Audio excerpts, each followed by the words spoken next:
শ্রদ্ধাভাজন ও স্নেহের প্রিয়জনেরা, আজ হলো আগমনকালের তৃতীয় রবিবার। আমরা ধীরে ধীরে প্রভু যীশু খ্রিস্টের সেই জন্মোৎসব বা বড়দিন পালন করার জন্য প্রস্তুতি গ্রহণ করছি এবং সেই প্রভু যীশু খ্রিস্টের সেই বড়দিন উৎসবে যীশু খ্রিস্টকে বরণের জন্য আমাদের হৃদয় গোশালা সাজাচ্ছি। আজকে আমরা শাস্ত্রবাণীগুলোতে শুনতে পেয়েছি, প্রভু বলছেন তোমরা আনন্দেই থাকো, কারণ তোমাদের জন্য মুক্তিদাতা যীশু খ্রিস্ট যিনি আসবেন, তোমাদের সকল দুঃখ কষ্ট তিনি মোচন করবেন। আজকে প্রথম পাঠে আমরা শুনতে পেয়েছি, যারা হতাশা নিরাশা কষ্টের মধ্যে রয়েছে, প্রভু যীশু খ্রিস্ট তাদের সকল দুঃখ যন্ত্রণা দূর করবেন, তাদের অন্তরে দিবেন সে আনন্দ ও শান্তি। খ্রিস্টতে প্রিয়জনেরা, আজ সাধু পল দ্বিতীয় পাঠে বলছেন তোমরা নিত্য আনন্দেই থাকো, কারণ প্রভুর আসতে আর দেরি নেই। খ্রিস্টতে প্রিয়জনেরা, আগমনকালের এই রবিবারকে বলা হয় আনন্দ করো রবিবার, কারণ প্রভু যীশু খ্রিস্ট যিনি আসবেন তিনি আমাদের মাঝে সে আনন্দের বার্তা নিয়ে আসবেন, সে শান্তির বার্তা নিয়ে আসবেন। তাই আমরা যেন প্রভুর আগমনের জন্য আনন্দে থাকি, উল্লাস করি।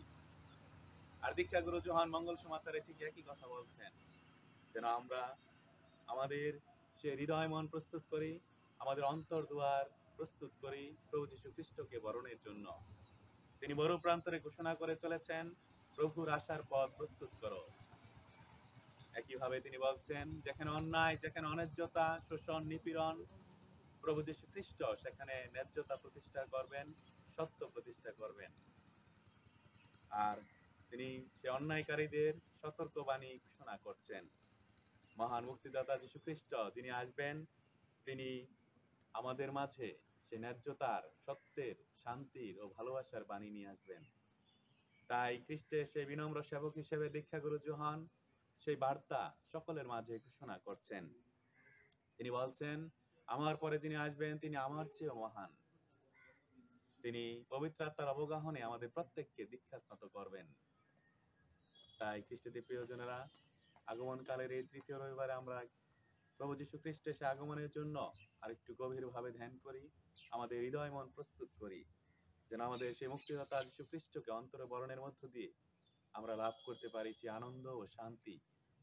যীশু খ্রিস্ট যিনি শান্তির উৎস, ভালোবাসার উৎস, আনন্দের উৎস, সেই খ্রিস্টকে আমাদের প্রত্যেকের হৃদয় গোশালায় বরণের মধ্য দিয়ে যেন আমরা খ্রিস্টের আশীর্বাদ লাভ করতে পারি।